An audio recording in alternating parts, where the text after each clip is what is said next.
Hello friends, in this video we will learn how to add an image in our web page. Suppose I want to add vico.jpg, means this image. Okay, syntax of image is given on your screen.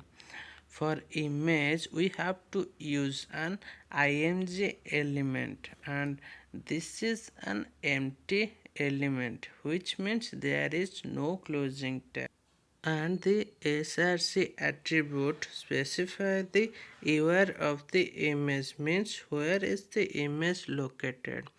Then save as the file with name img.html, then click on save.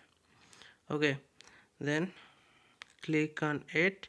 Look, image cannot be open because the img.html document location and the image biku.jpg file location are different.